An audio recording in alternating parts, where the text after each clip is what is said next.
समाजासाठी काय करून दाखवता येते का, समाजासाठी मी काही करू शकतो का, हे पाहण्यासाठी आलो आहे.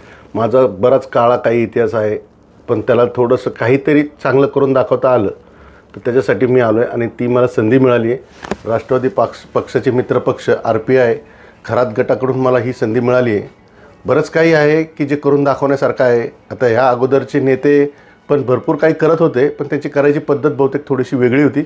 आता माझी पद्धत थोडी वेगळी राहील की एकदम क्लिअरिटी राहील प्रत्येक कामात. नो कमिशन, नो काय, असं माझं काम करायची इच्छा आहे. बघूया काय होतं आहे. माझी अशी इच्छा आहे की आमच्या भागात आता लाईट, पाणी, रोड आणि ड्रेनेजची तर सगळ्यात मोठी समस्या आहे की बऱ्याच घरांमध्ये ड्रेनेजचं पाणी जातं आहे, ते तुंबतं आहे, ते पाणी आतमध्ये येतं आहे. असं भरपूर मोठा म्हणजे घाण वास, ते घाण पाणी, असं खूप मोठा प्रॉब्लेम येतो. तो प्रॉब्लेम सर्वप्रथम मी सॉल्व करेल किंवा करायचीच माझी इच्छा आहे. आणि आमच्या भागात सध्या लहान 21, 22, 20 वर्षाची मुलं जी गुन्हेगारीकडे वळत आहेत, त्यांना मला तिथून गुन्हेगारीकडे जाण्यास जे प्रवृत्त करतात ती प्रवृत्ती बंद करायची. त्यांना योग्य प्रवाहात आणायचा माझा प्रयत्न राहील. त्यांना चांगले मार्ग दाखवून त्यांना रोजगार उत्पन्न करून द्यायची माझी इच्छा आहे. परत माझी आई बचत गटामार्फत खूप काम करत होती, महिलांना मदत करत होती.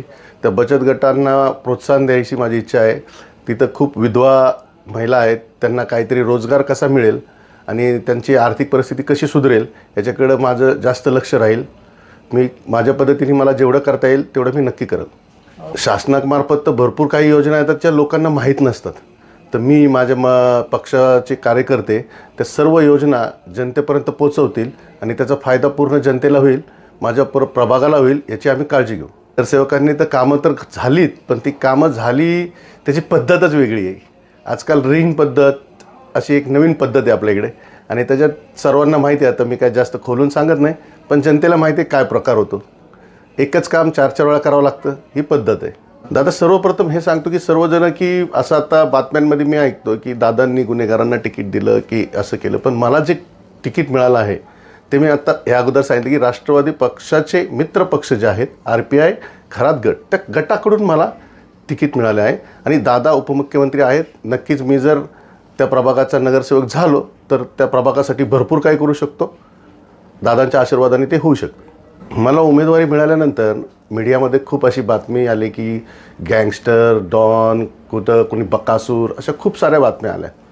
तर मला ते सर्व पुसायचं आहे. एकदा समाजात येऊन, मुख्य प्रवाहात येऊन त्यांची सेवा करून, काही चांगली कामं करून की जो कलंक लागला आहे तो नक्कीच पुढच्या वेळेस मीडिया लावणार नाही आणि माझ्यासाठी काहीतरी चांगलंच दाखवतील, हे नक्की.